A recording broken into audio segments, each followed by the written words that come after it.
Ok, listo. Bueno, entonces, en la sesión del día de ayer estábamos hablando acerca de las fuentes para la historia antigua. Entonces, a lo mejor fue una sesión un poquito enfadosa, no sé, a lo mejor al final ustedes sentían que les estaba haciendo muchas preguntas muy redundantes. Sin embargo, la intención de la sesión de ayer era que pudiéramos ir comprendiendo cómo es que se aborda la investigación histórica.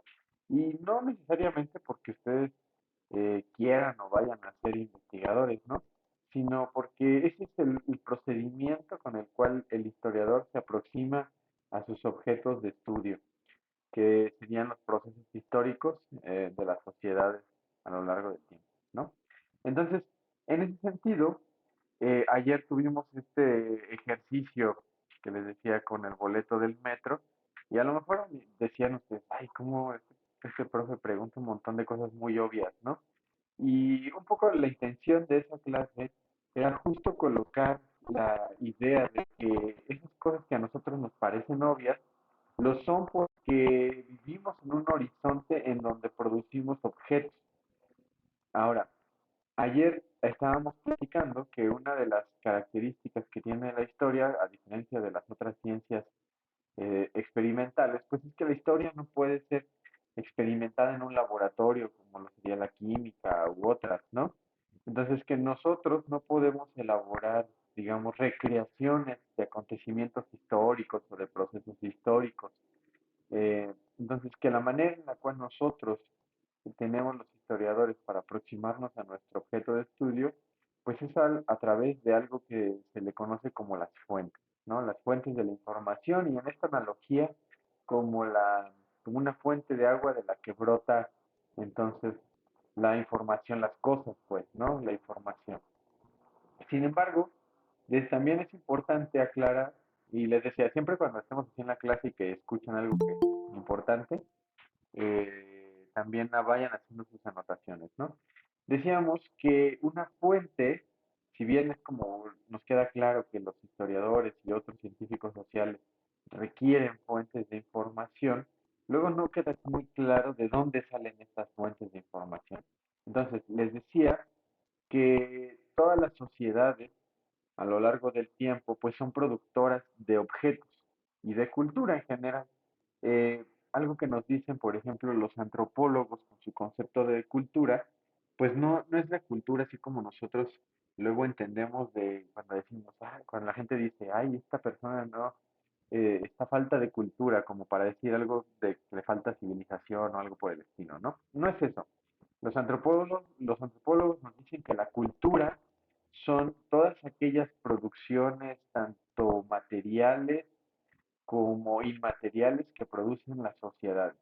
Entonces, en este sentido, todas estas producciones materiales pues se pueden englobar desde los objetos que son útiles y necesarios para resolver las problemáticas del día a día, como aquellos que nos sirven para asentar informaciones u otro tipo de cosas. Incluso los, eh, los instrumentos tecnológicos que construye una sociedad y que utiliza una sociedad, también son objetos que forman parte de la cultura que les produce. No sé si hasta aquí se entiende este concepto de cultura o alguna vez habían escuchado esto, este concepto. ¿Sí? Ok. Entonces, la, todas las sociedades producen cultura.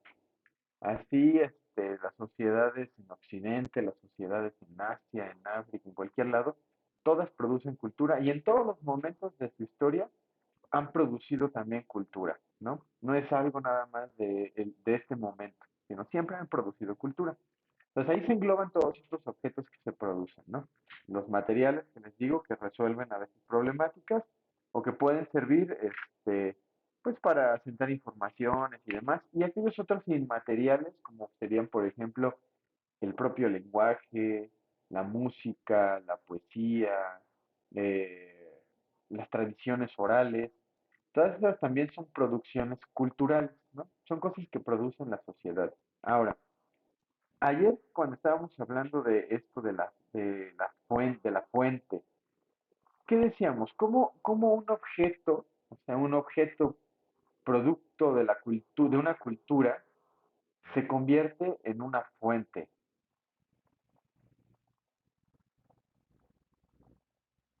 Lanzo la pregunta si quien la quisiera tomar, ¿eh? ¿Cómo un objeto?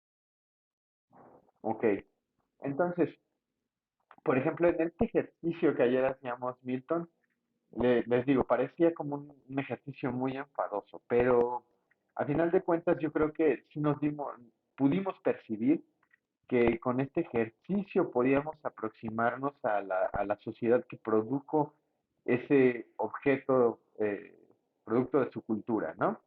Entonces, por ejemplo, ¿qué rescatarías como de este ejercicio de ayer y de las preguntas que le fuimos haciendo?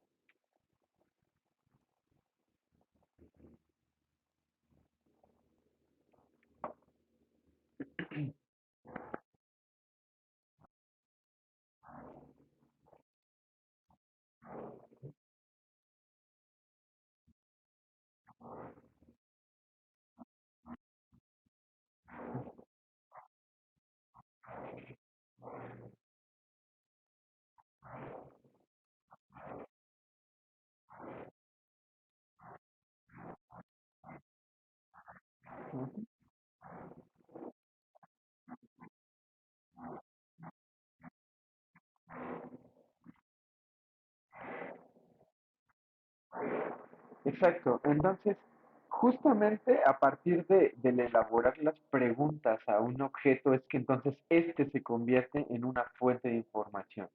Decíamos, los objetos por sí mismos no nos dicen nada, ¿no?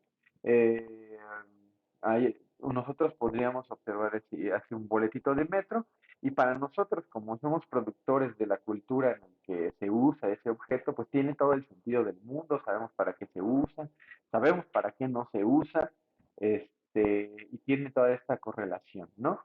Sin embargo, y en este ejercicio que ayer hacíamos del historiador dentro de 1000 años, pues sucede que muchas veces las sociedades no saben o, a ver, cómo lo formulo?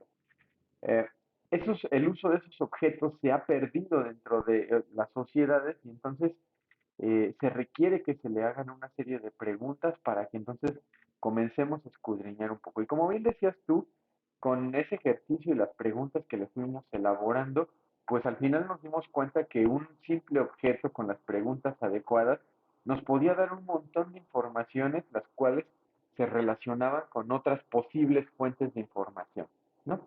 Entonces, les decía, aunque este ejercicio pudo parecer enfadoso, en realidad el objetivo era que nosotros pudiéramos pensar de forma inversa. Es decir, que ese mismo ejercicio nosotros lo pudiéramos aplicar para sociedades más alejadas en el tiempo, incluso como decíamos ayer, de Egipto, de Mesopotamia, de Grecia, de Roma, que son sociedades que temporalmente están muy alejados de la nuestra, pero también incluso a veces culturalmente. Es decir, Mesopotamia y Egipto, pues realmente poco tienen que ver con nuestra sociedad contemporánea del siglo XXI, bueno, y sobre todo la sociedad mexicana del siglo XXI. Sin embargo, una forma entonces de poderse aproximar a esas sociedades, pues es a través de estas fuentes. Y ayer también, entonces, preguntaban, ¿no? Creo que fue Andrés que preguntaba, ¿cuáles son las diferentes fuentes de información que existen? Entonces, no es el objetivo de nuestra clase, eso seguramente ustedes lo van a tener en teoría de la historia o en historiografía. Sin embargo, yo creo que igual y vale la pena que las observemos así, aunque sea muy rápido, nada más como para que ustedes tengan una noción de cuáles son las posibles fuentes de información. Entonces, nada más denme chance aquí de proyectar la pantalla para que las puedan observar. Un momentito.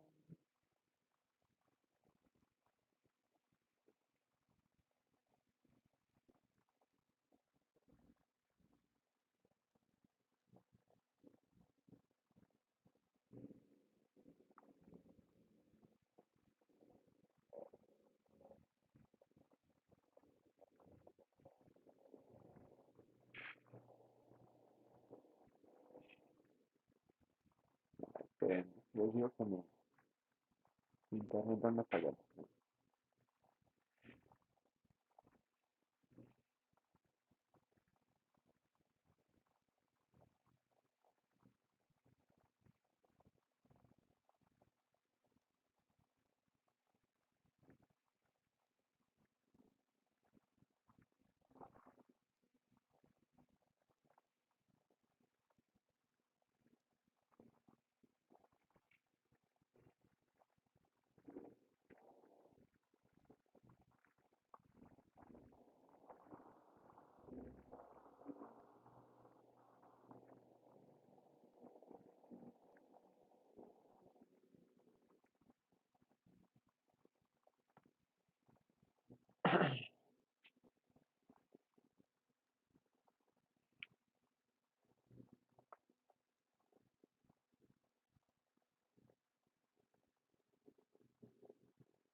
Esto que estábamos platicando, les quería mostrar en la pantalla una serie de la diversidad de fuentes a las cuales se puede allegar el historiador. Sin embargo, bueno, les digo, no lo puedo mostrar, a ver si ahorita más adelante se puede, pero si no, mientras, eh, con el ejercicio de ayer entonces surgía un poco esta cuestión de cómo aproximarse a las sociedades del mundo antiguo, ¿no? Y si bien la investigación histórica, en el mundo de la historia, existe una diversidad hoy muy grande de fuentes, el problema, sobre todo con el mundo antiguo, es que no existe una diversidad tan grande de fuentes para aproximarse al conocimiento de este momento histórico, ¿no? Entonces, hoy, por ejemplo, incluso una fuente de información son incluso hasta las redes sociales.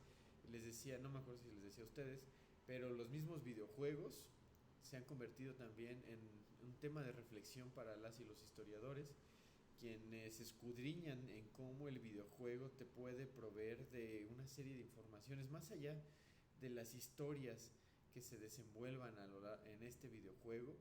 eh, Hay historiadores que están escudriñando en cómo es que las diferentes sociedades que producen los videojuegos de alguna manera trasladan sus visiones de mundo a estos mismos. Entonces, de alguna forma incluso los videojuegos se pueden convertir en una fuente de información de la sociedad que les produce, así como estábamos haciendo con lo del boletito del metro. Entonces, algo que se quedó pendiente ayer que estábamos platicando en la clase y que quedó así como en el aire, es que ustedes pensaran en con qué tipo de fuentes nos podríamos aproximar al conocimiento del mundo antiguo. Entonces, no sé, así, miren, abro así, el micrófono para que pues cada uno de ustedes pues pueda ir diciendo algunas fuentes con las cuales podrían aproximarse al estudio del mundo antiguo. No sé alguien quisiera tomar la palabra y decir, ah, pues mira, yo estuve pensando en esto y esto y esto.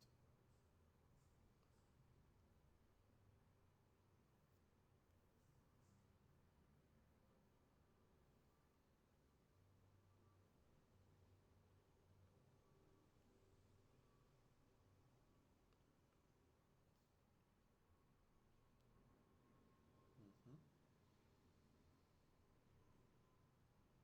ujú.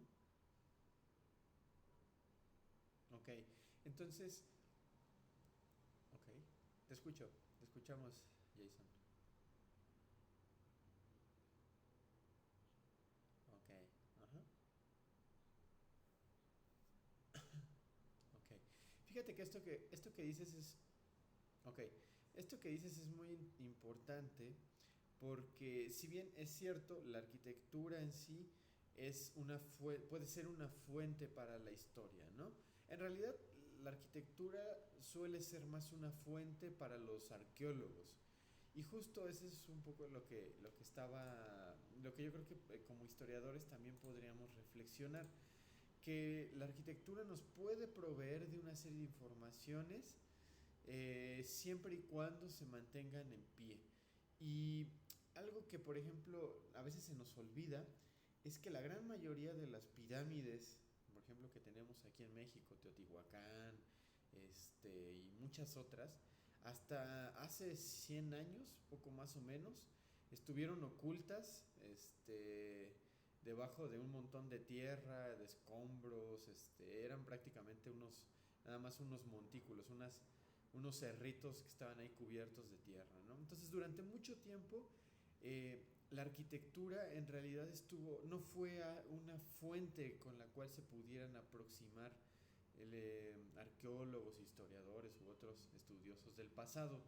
Entonces, por ejemplo, en este caso, como tú dices, la arquitectura sí puede ser una fuente de información, pero que creen que durante mucho tiempo no pudo ser una fuente, no hubo acceso a eso hasta que comenzaron a realizarse trabajos, ¿no? Ahorita vamos a regresar a esa cuestión. ¿Qué otro tipo de información podría servir para explorar el mundo antiguo?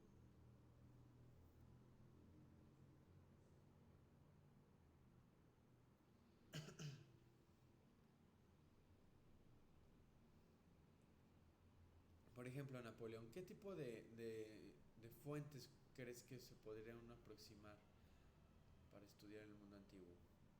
¿Con qué tipo?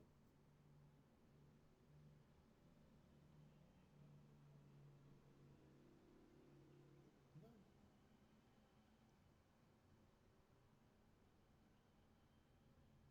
Ujú. ¿Cómo dirías esto de la lingüística? ¿Cómo? A ver, explícanos. ¿Cómo se podría usar?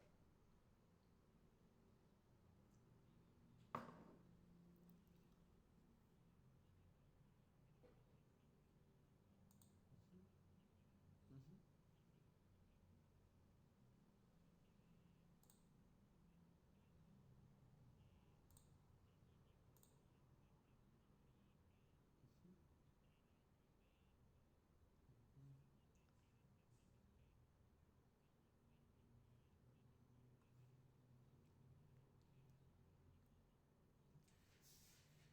Exacto, ¿no? Algo que, por ejemplo, durante mucho tiempo, no sé, como tú bien dices, que fue una de las grandes barreras para estudiar el mundo antiguo, pues tenía que ver con la lingüística, ¿no? Muchas lenguas habían desaparecido y no existían referentes en el mundo moderno para podernos aproximar. Un ejemplo es el descubrimiento de esta famosa de la piedra Rosetta, con la cual entonces se pudo tener acceso a través del griego a otros tipos de lenguas, ¿no? Entonces, eso lo vamos a ver más adelante, pero sí, efectivamente, a través del estudio de la lengua también se puede abrir al estudio de otras sociedades en el pasado. Ok, ¿qué otro tipo de fuentes? Así.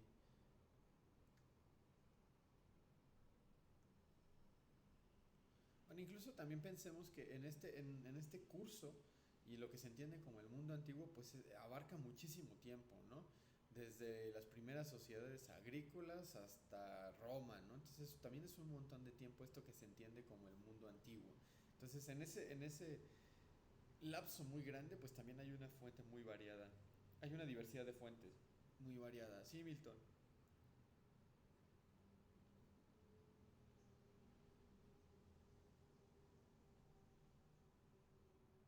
¿Cómo cuáles?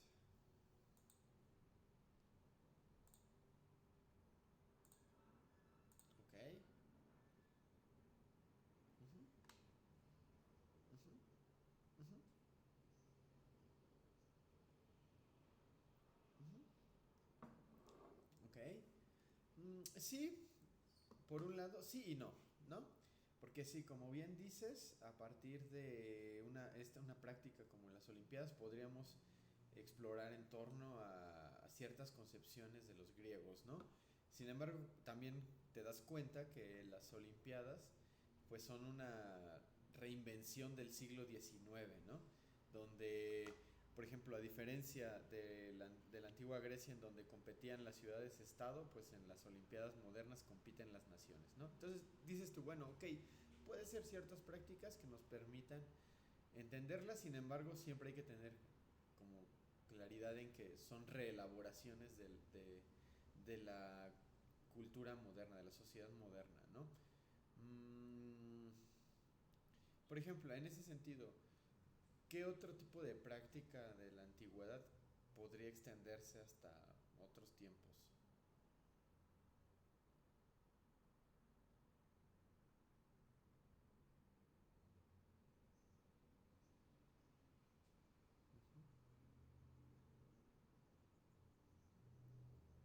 Ujú.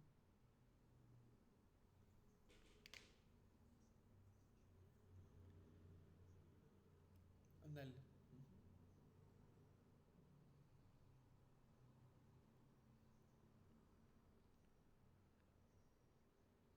A lo mejor sí, fíjate, por ejemplo, ese es un buen ejemplo. Tienen muchas festividades que en una sociedad más tradicional que las occidentales, como es la japonesa, quizás se mantienen a lo largo del tiempo con sus transformaciones, pero quizá también, como tú bien dices, puede ser una fuente, una forma de acceso a sociedades más antiguas, ¿no?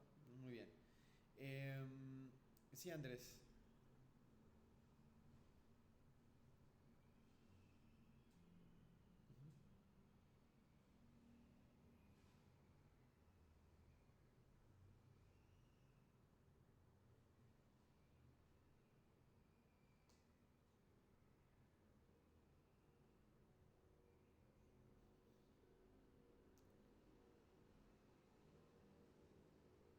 Yo creo que seguirían haciéndolo, ¿eh? En realidad, me imagino, no sé si alguna vez lo platicamos en esta clase, pero en otras sesiones, sobre todo en teoría de la historia, les decía que existe una gran diferencia entre memoria histórica e historia, ¿no?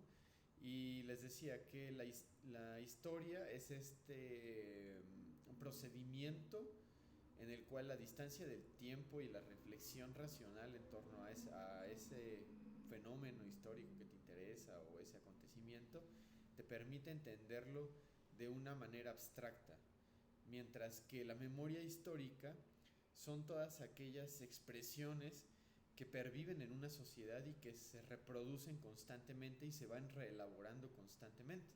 Creo que sí lo hicimos en esta clase. Decíamos de este ejemplo del 85 en la Ciudad de México y que cada vez que es septiembre de alguna manera se revive y se rememora porque siguen vivos las personas que lo vivieron y entonces de alguna manera se reelabora. Entonces con esto quiero decir que quizá estas prácticas culturales de los japoneses perviven en la memoria histórica de su cultura porque se van reelaborando constantemente. Entonces, en ese sentido, digamos, existe y coexiste parte de la práctica antigua, pero también hay que ser conscientes de que esa se va transformando constantemente dependiendo de las necesidades de las sociedades a lo largo del tiempo. Entonces, a lo mejor la práctica cultural sí puede ser una forma de aproximarse a entender una sociedad a lo largo del tiempo, pero en ese sentido también habríamos que ser conscientes de que esas prácticas se van reelaborando a lo largo del tiempo. Como bien tú dices, ¿no? No se mantienen en sus formas puras. Incluso, esto, si no me equivoco, es Hobsbawm, quien dice que las tradiciones, eso que nosotros entendemos como tradición y que parece que es algo que ha existido durante mucho tiempo, son invenciones que surgieron en algún momento. Entonces, y las tradiciones no es que surjan una vez y para siempre, sino que estas también son reelaboradas constantemente. Entonces, sí, yo estaría de acuerdo en que las prácticas culturales son una forma, pero con esta salvedad de que se van transformando a lo largo del tiempo, ¿no? O que pueden ser reelaboradas por las sociedades en otro momento. Entonces, yo eso es lo que diría, ¿no? Entonces, así muy rápido, para que podamos ir a avanzar, ¿qué otro tipo de fuentes, con qué otro tipo de fuentes se podría aproximar al mundo antiguo? Un poco para ir redondeando esta reflexión. Sí, Diego.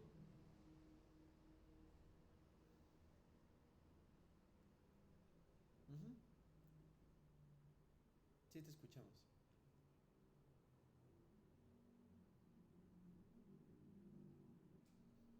exacto, ¿no? Pinturas, esculturas, grabados, dibujos incluso. Fíjense que, por ejemplo, hay investigadores ahora que están explorando en torno al, por ejemplo, a los grafitis elaborados por los romanos, ¿no?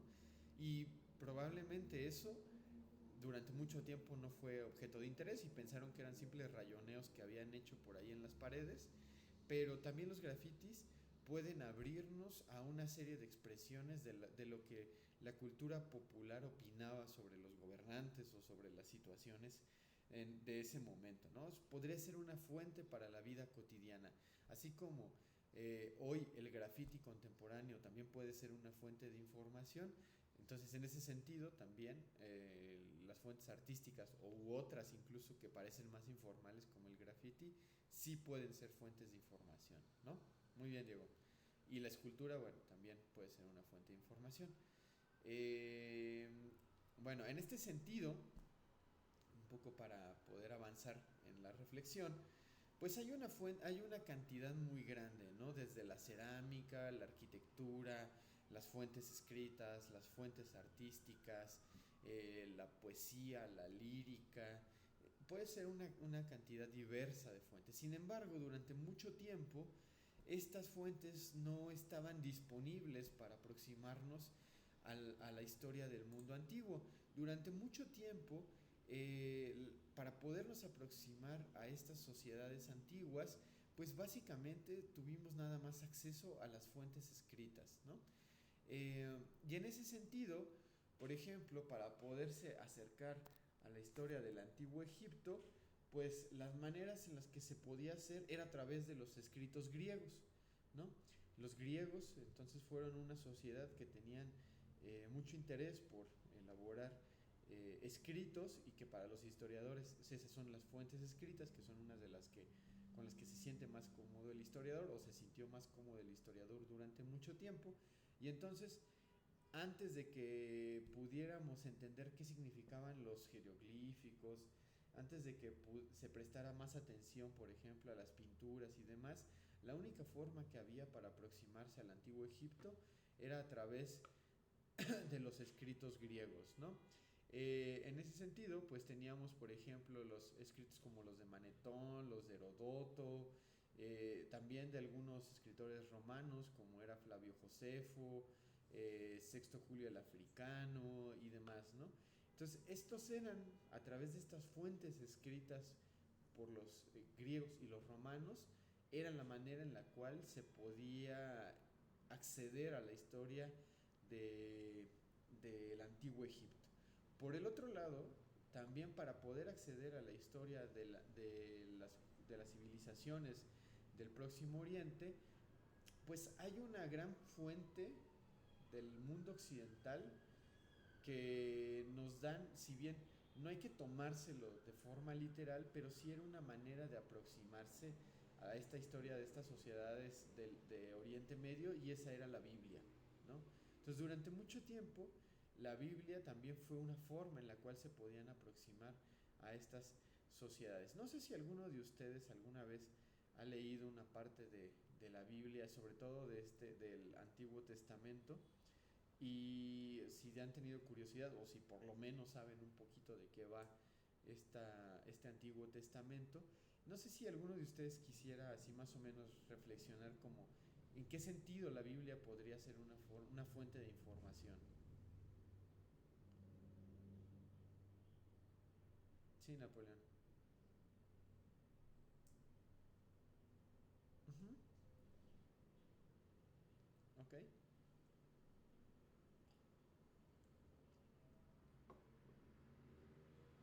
Ujú.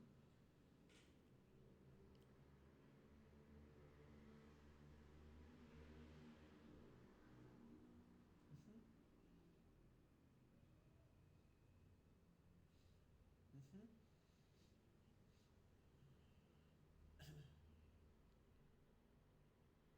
Ujú.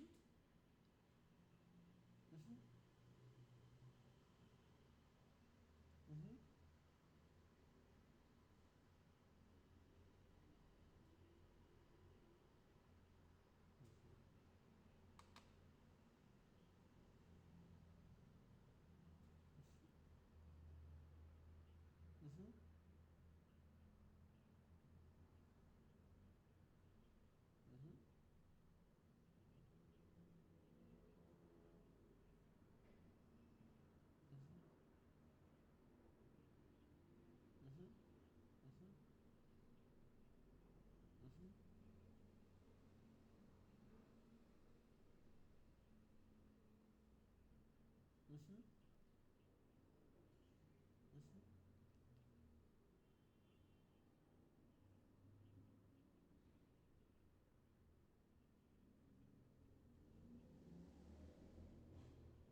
Entonces,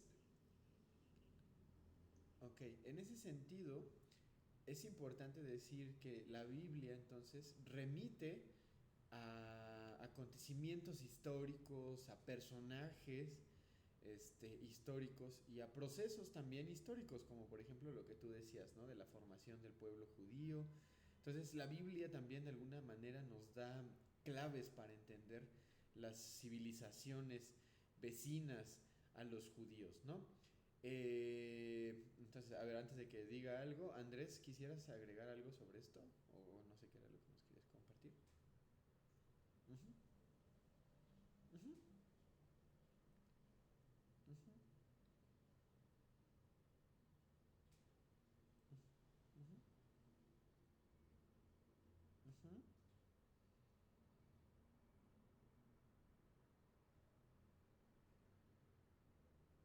ujú, ujú,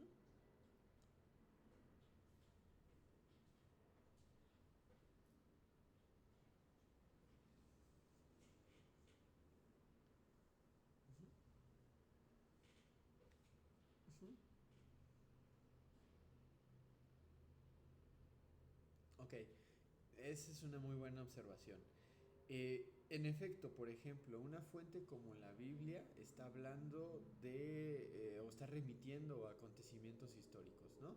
Durante mucho tiempo no supimos si eran reales o no, ¿no?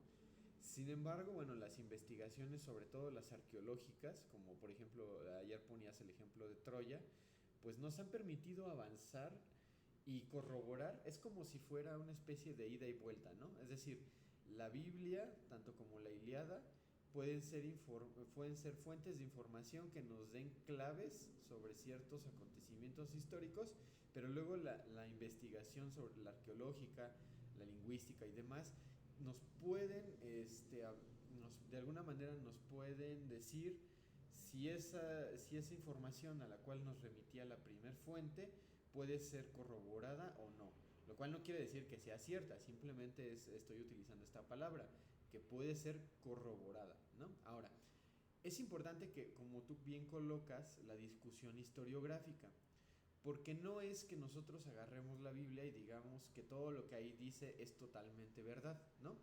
Sino lo que uno como historiador tendría que hacer es, como lo hicimos con el boletito del metro, es un ejercicio en el que le hagamos una serie de preguntas para entender el contexto en el que esa fuente fue producida. Entonces, en ese sentido, no habríamos que tomar, por ejemplo, la Biblia o la Iliada como una fuente totalmente histórica que nos habla de cosas verdaderas, ¿no? Sino tendríamos que pensar que tanto la Biblia como la Iliada fueron documentos producidos en algún momento y que esos documentos fueron producidos en el contexto de una sociedad que los produce, en la intención de la sociedad que los produce, una serie de variables, ¿no? Entonces, esa es la discusión historiográfica que uno tendría que realizar con relación a esa fuente. Incluso en el caso de la Biblia, algo que también tendríamos que pensar es que si bien la Biblia, digamos, por los creyentes que la utilizan como una no como una fuente de información, sino como un texto que se da por verdadero y escrito por Dios, también tendríamos que reflexionar que ese documento seguramente fue escrito por muchas manos, ¿no?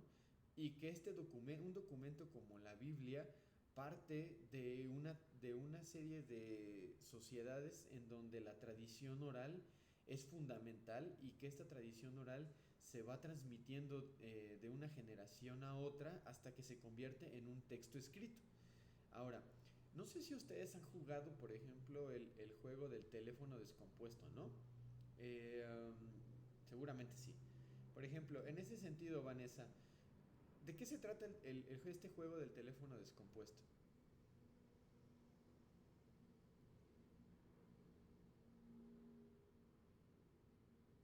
Si estás por ahí, Vanessa, o Aldo, no sé quién quisiera tomar la palabra.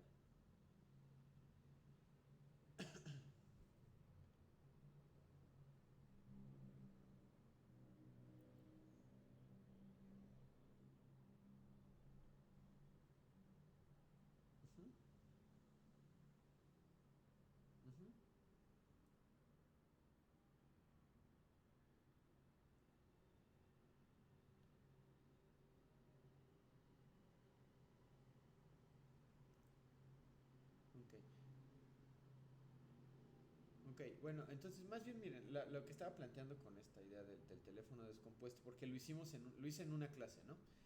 Eh, ya saben, en el teléfono descompuesto te dicen algo, le dicen algo al que empieza y él lo va transmitiendo hasta que llega al final y al final resulta que lo que dice o transmite la última persona es algo que si bien conserva parte del mensaje inicial, se ha transformado por la manera en la que cada uno interpreta la información que le interesa o lo que puede captar o lo que se va olvidando en ese paso entre una persona y otra.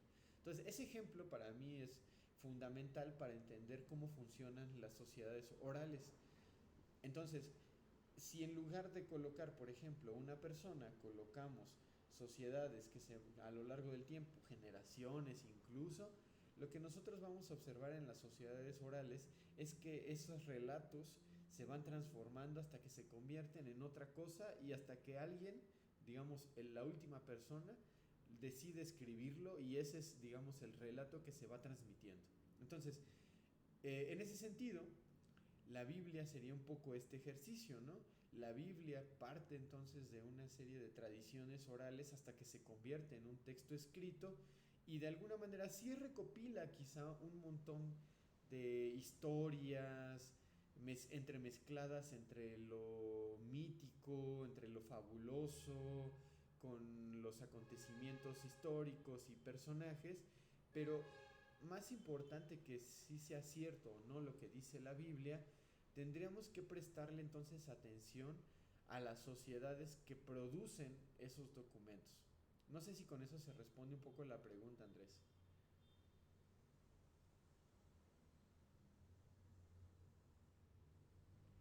Entonces, en ese sentido, por ejemplo, la Biblia está hecha para explicar, no está hecha para explicar la historia del pueblo judío, no fue hecha para eso.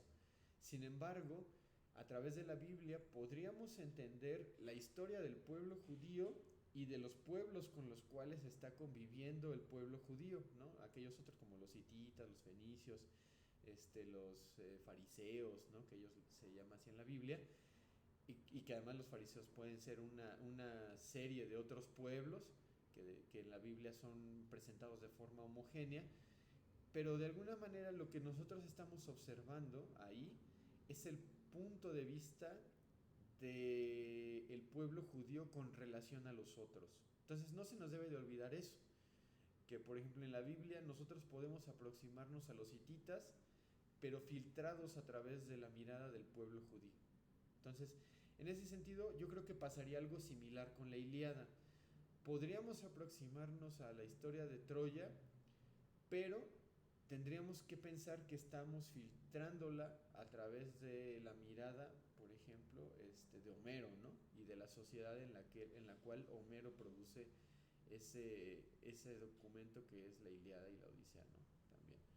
Entonces, siempre habríamos que hacer este doble ejercicio, no suponer que son totalmente reales, ¿no? Ok, entonces en ese sentido, durante mucho tiempo estas fuentes escritas fueron la manera en la cual nos podíamos aproximar a la historia del mundo antiguo. Sin embargo, a partir sobre todo del siglo XVIII y XIX, cuando los europeos comienzan a explorar gran parte del mundo occidental, no con fines científicos, ¿no? Sino pues en una intención colonialista e imperialista y de conquista, pues es entonces que, y en la formación de las ciencias sociales, de las protociencias sociales en el siglo XVIII, que se empiezan a hacer excavaciones arqueológicas y entonces objetos que en otro momento no habían sido de interés o no habían constituido una fuente de información, comienzan a convertirse en fuentes de información. Entonces, en ese sentido, cuando se empiezan a hacer las primeras excavaciones arqueológicas, por ejemplo, de los franceses en Egipto, pues comienzan a emerger un montón de vestigios arquitectónicos y arqueológicos, ¿no? Y ahí comienzan a aparecer, como bien decía Jason, pues construcciones, esculturas, comenzamos a descubrir pinturas, sobre todo las pinturas murales, que son las que sobreviven a lo largo del tiempo. Eh, Comenzamos a encontrar cerámicas y ahí se comienza a abrir una serie de fuentes que no habían sido contempladas o con las cuales no habíamos podido aproximarnos a la historia del mundo antiguo. Entonces, yo un poco lo que estoy remarcando con esto, perdón, es que a partir del siglo XVIII y sobre todo en el XIX, la historia del mundo antiguo se va a ver enriquecida por la aparición de una serie de nuevas fuentes, sobre todo de carácter arqueológico, ¿no? Ahora, algo que decíamos ayer con el ejercicio del boleto del metro y que me parece que es muy importante también, es que las sociedades cuando producen la cultura, que les decía puede ser esta cultura material o inmaterial, no están pensando en que las sociedades del futuro las van a ver como una fuente. Quizá algunos, por ejemplo, decía Jason, las pirámides. Quizá las pirámides fueron construidas como una forma de legitimar y de exaltar también el poder de los faraones, ¿no? En su contexto quizá fueron realizadas con esa intención, de mostrar el poder que tenían los faraones tanto en la tierra como en el más allá, ¿no? Como una especie de tumbas con las cuales iba a pervivir el poder del faraón. Quizá en ese sentido, o por ejemplo las columnas, ¿no? Construidas por los romanos en las cuales asentaban una serie de conquistas sobre los pueblos bárbaros y demás. Probablemente este tipo de vestigios arqueológicos y arquitectónicos sí nos hablan de una intención para que las sociedades, sobre todo en la que se producían, observaran o fueran conscientes del poder político, bélico, de estos gobernantes o de estas sociedades, ¿no? Pero la gran mayoría de las fuentes de la cultura material no fueron realizadas con ese fin. Por ejemplo, una olla cerámica, ¿no? No fue realizada a lo mejor para que una sociedad en el futuro pensara que esa era una fuente de información.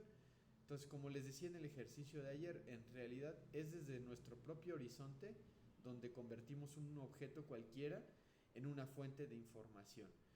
Un poquito se parece a como nosotros no estamos haciendo boletos del metro pensando en que un historiador dentro de 1000 años va a escudriñar en eso y va a decir, ay, mira, esta es una fuente de la sociedad del siglo XX-XXI, ¿no?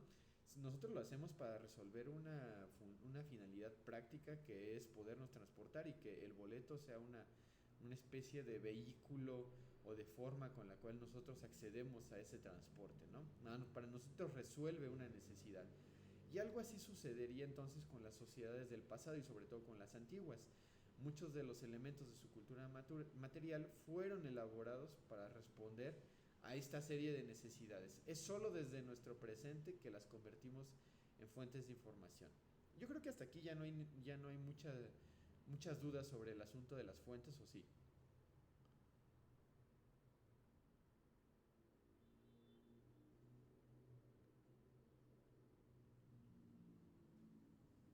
Okay. O alguien así como que todavía no le queda muy bien claro cómo es que un objeto cualquiera se puede convertir en una fuente,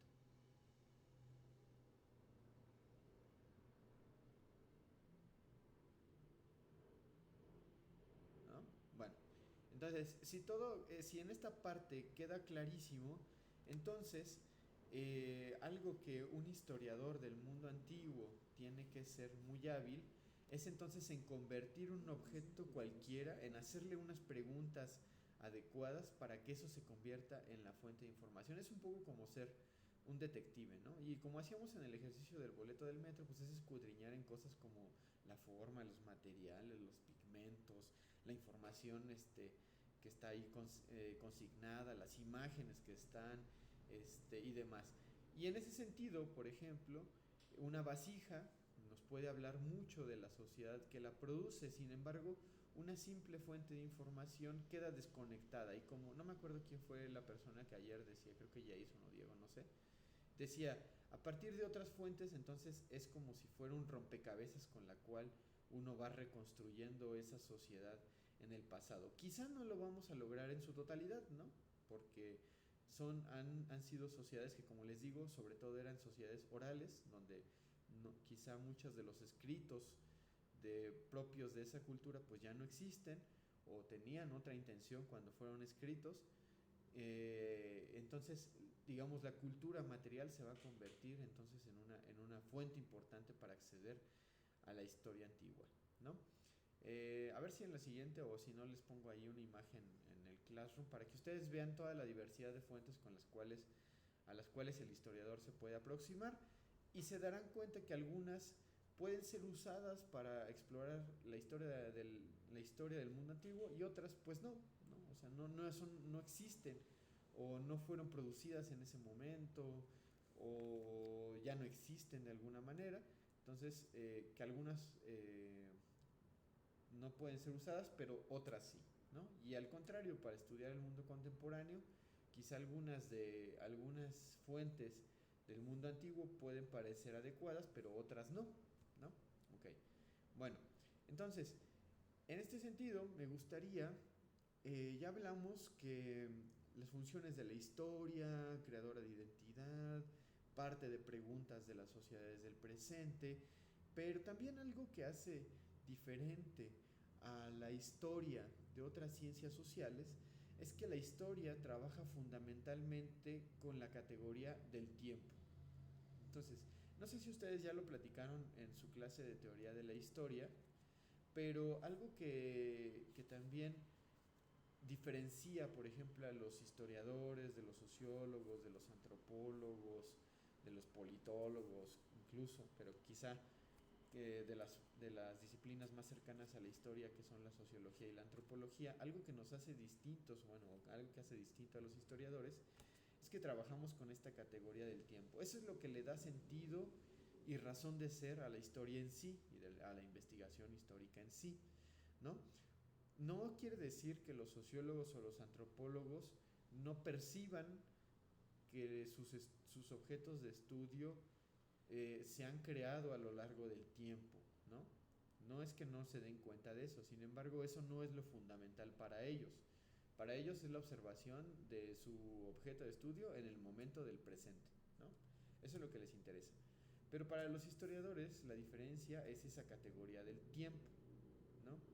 Sin embargo, no sé si ustedes alguna vez se han preguntado qué es esto del tiempo. Yo me imagino que sí, que esa es una de las razones por las cuales están en esta licenciatura.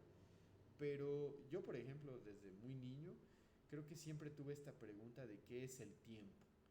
Y quizás es la razón por la cual soy historiador, ¿no? ¿Qué es el tiempo? Siempre quise entender qué era el tiempo. ¿Qué será el tiempo, Milton?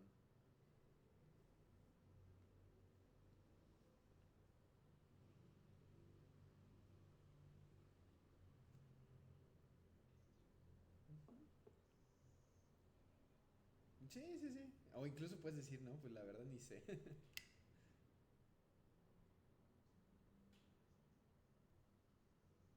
Ujú,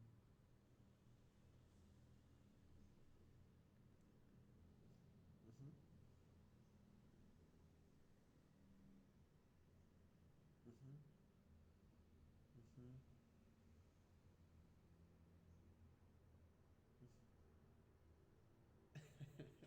Bueno, pues bien, bien, la verdad es que en esta licenciatura yo creo que no hay como cosas absolutas, ¿no? Pero más bien lo que a mí me gusta es que siempre que entablemos más bien una especie de diálogo más horizontal, ¿no? Entonces, yo por ejemplo al día de hoy creo que no sé qué es este concepto del tiempo, ¿no? Creo que como historiadores lo que podemos observar o que nos permite observar es el paso del tiempo en las sociedades, ¿no?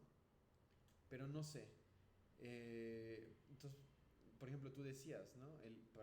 Para mí el tiempo, por lo que pude entender en esta clase de la prepa, es más bien un concepto creado por los humanos, no es que existe en sí, ¿no? No sé, Andrés, ¿tú qué piensas?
Sí, justo, acabas de decir algo que me parece interesantísimo. Ayer mismo lo platicaba con el grupo de teoría de la historia,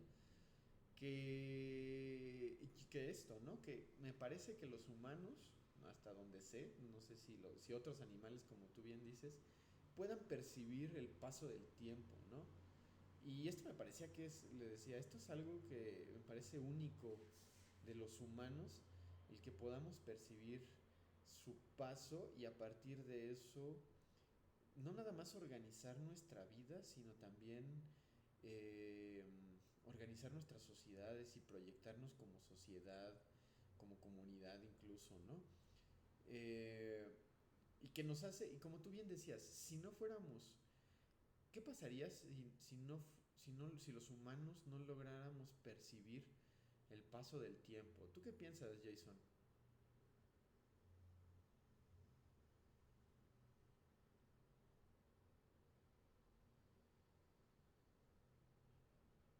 Sí.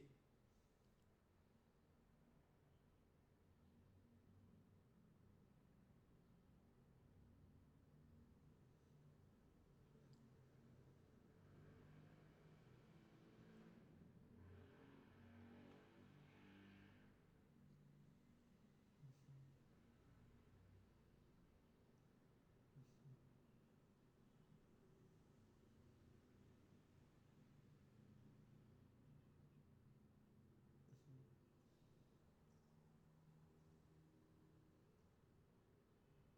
ujú, ujú,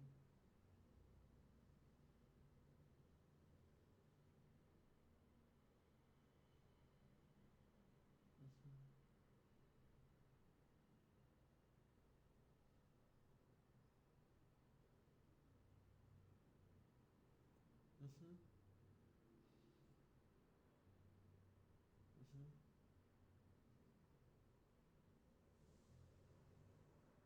ujú, ujú.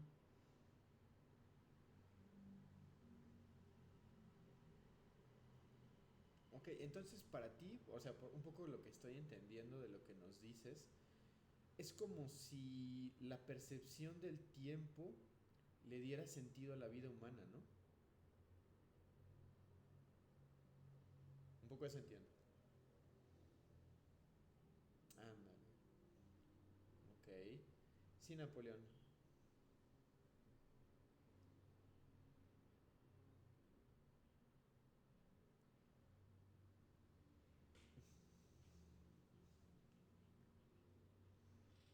Mm, ok.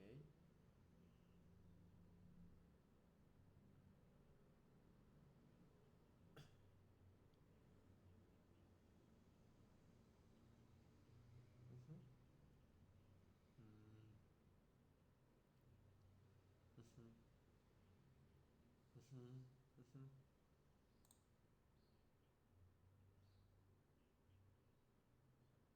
ujú,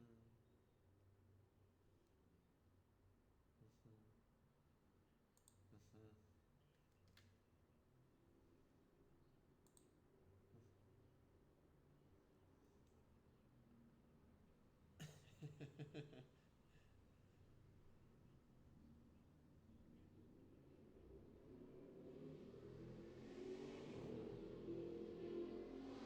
Ujú,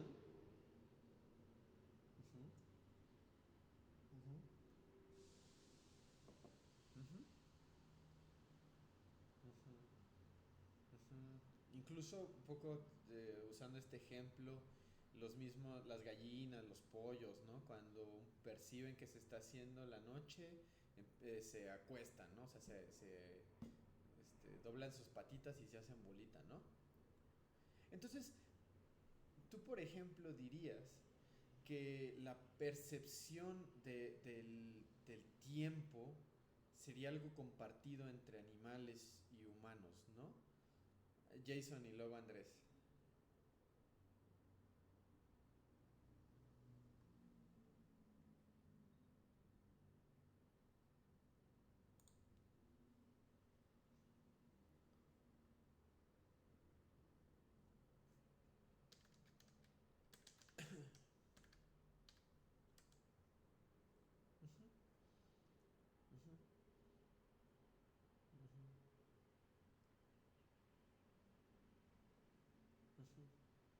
Ok. Andrés.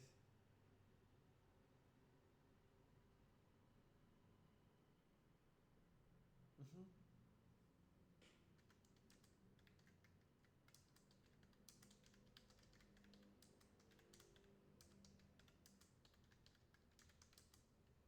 ujú, ujú,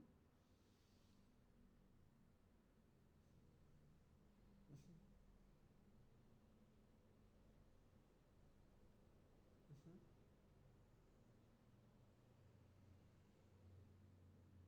ujú,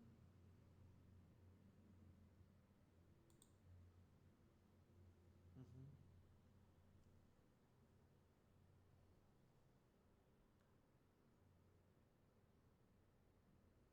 ujú,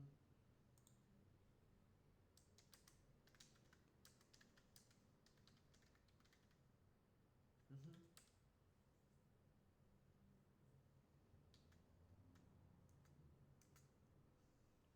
ujú.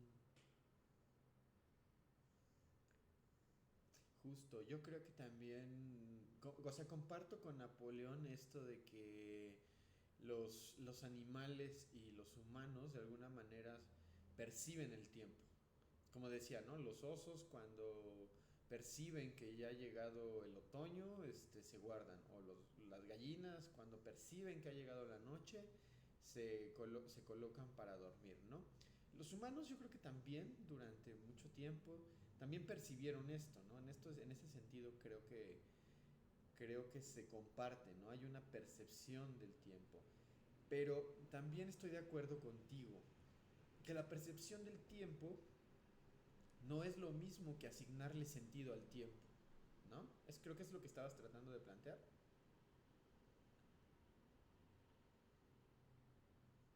Andrés, ¿no?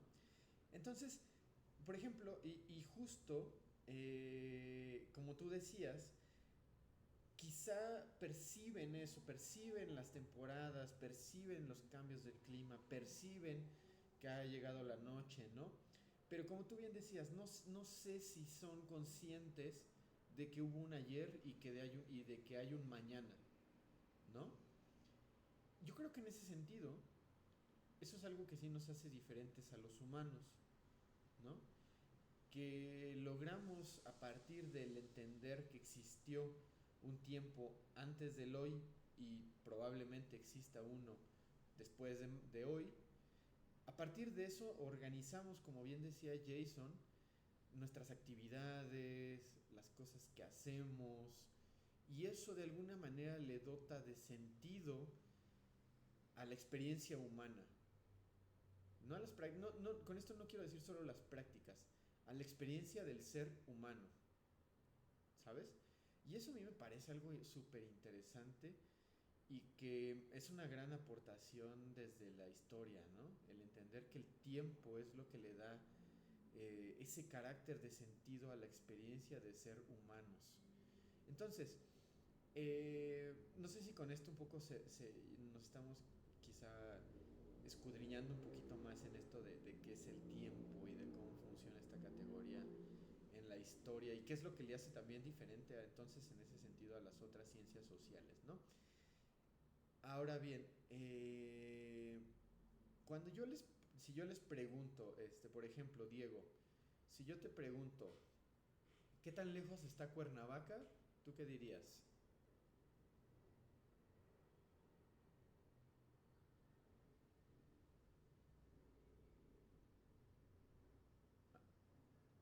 Ajá.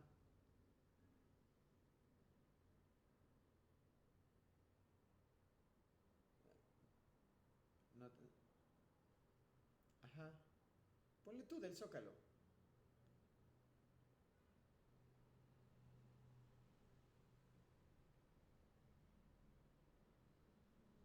Ok.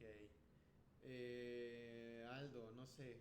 ¿Qué tal, por ejemplo, si yo te pregunto, ¿qué tan lejos está Cuernavaca? Pensando en esto, del Zócalo, ¿qué tan lejos?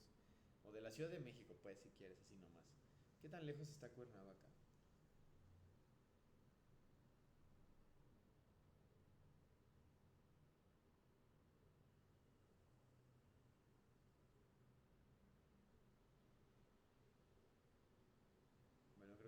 Aldo?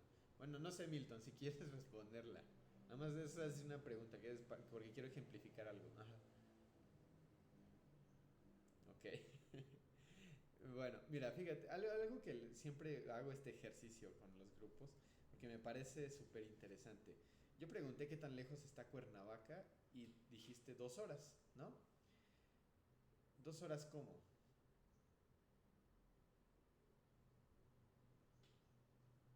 2 horas en el tiempo. Estás pensando a partir de 2 horas en auto, ¿no? Entonces fíjate, cuando yo pregunto qué tan lejos está Cuernavaca, la gran mayoría de las personas nunca dice 70 kilómetros o 60, no estoy seguro de cuál es la distancia. Pero cuando yo digo qué tan lejos es Cuernavaca, lo que tú implementas es una concepción del tiempo que está organizada a partir de un aparato tecnológico con el cual tú convives en tu sociedad contemporánea. Entonces, esa es la manera en la cual tú también logras organizar la percepción del tiempo y del espacio. ¿Sí me explico?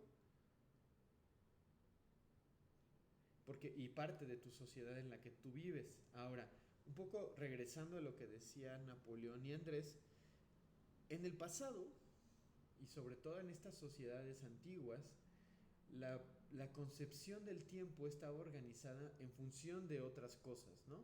No estaba organizada en función, por ejemplo, de esto, como tú acabas de decir, cuánto tiempo tardas en trasladarte de un lugar a otro, o cuando tú dices 2 horas, estás pensando en contabilizar el paso del tiempo a partir de un instrumento como es el reloj, ¿no?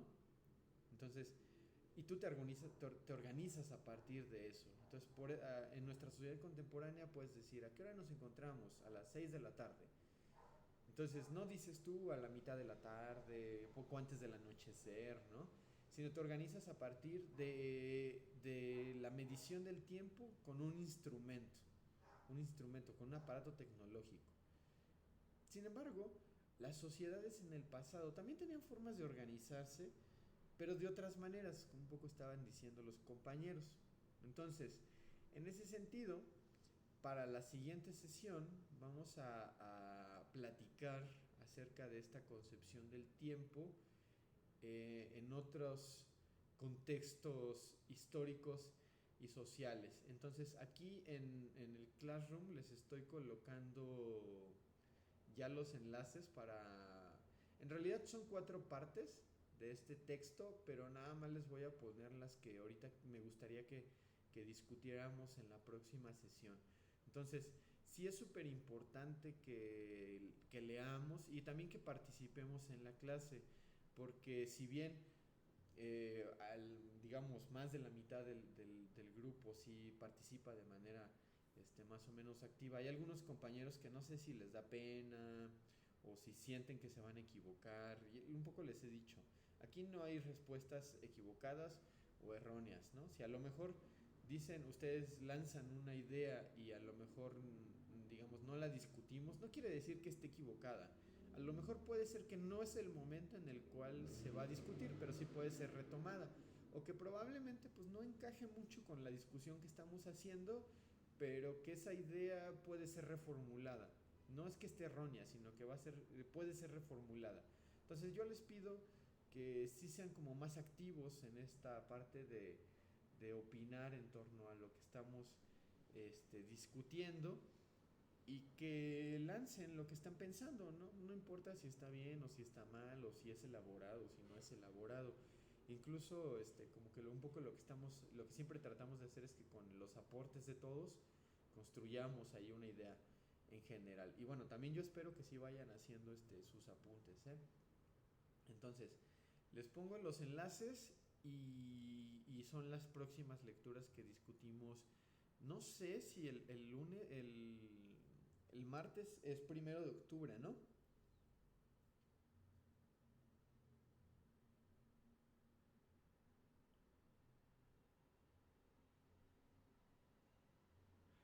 Ustedes ¿Ustedes saben si en la Rosario Castellano se va a tomar como un día festivo? Bueno, es que acabo de ver justo que se aprobó el 1 de octubre como un día festivo, pero no sé si en la Rosario, o sea, se suspende o si sí va a haber.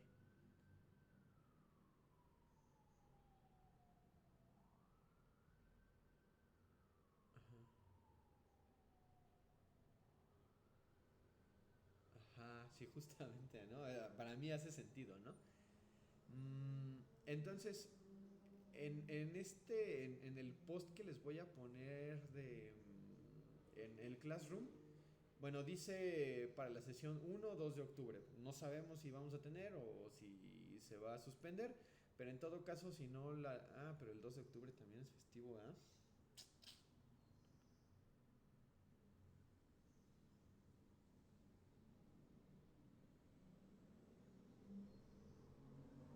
En las, a veces en las universidades sí, ¿no?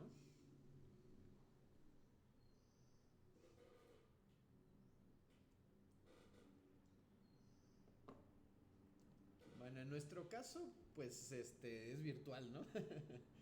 Pero o sea, más bien justo como, o sea, a mí siempre, fíjense, que cuando he coordinado equipos de trabajo y así, si es su día de descanso, si es su día festivo, a mí no me gusta molestarlos, ¿no? Nos vemos cuando ya sea oficial y demás. Entonces, eh, un poco mi duda es si el 1 va a ser festivo y el 2 sí se puede, pues entonces discutimos las lecturas el 2. Si los 2 días van a ser festivos, no sé. Ya ven que luego los comunicados los emiten hasta el mero día, pues entonces ya las discutiremos hasta la siguiente semana, ¿no? Pero digamos que lo que sigue, sí o sí, sigue platicar sobre estas lecturas. Ahora, si no logramos tener la sesión la próxima semana, yo espero que sí, que por lo menos tengamos una, pero si no logramos tener ninguna de las dos sesiones, entonces yo les voy a poner otras lecturas para que la siguiente tengamos más elementos para discutir. ¿Les parece bien?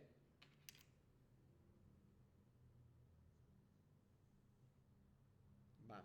Bueno, sobre esto último que estábamos hablando del tiempo, la categoría, las percepciones, ¿hay algo que ustedes quisieran agregar que a lo mejor dijeron, ay, esto como que me hizo ruido o no me hizo mucho sentido?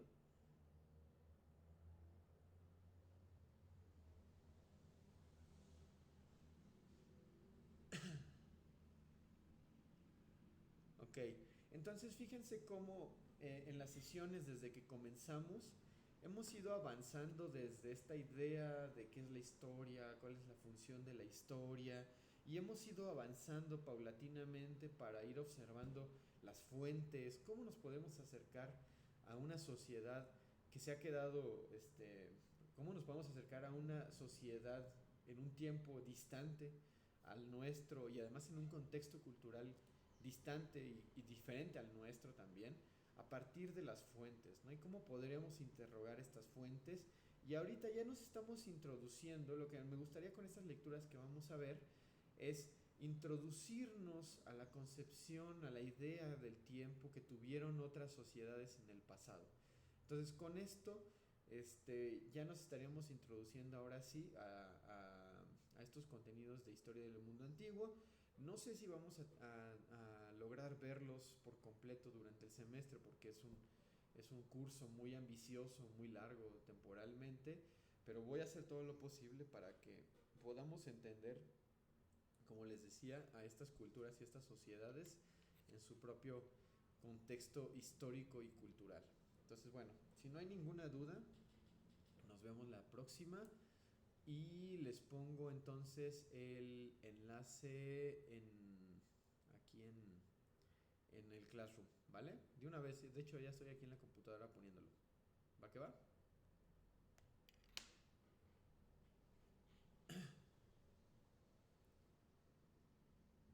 Vale, bueno, pues de mi parte sería todo el día de hoy y nos estamos viendo. Va, cuídense.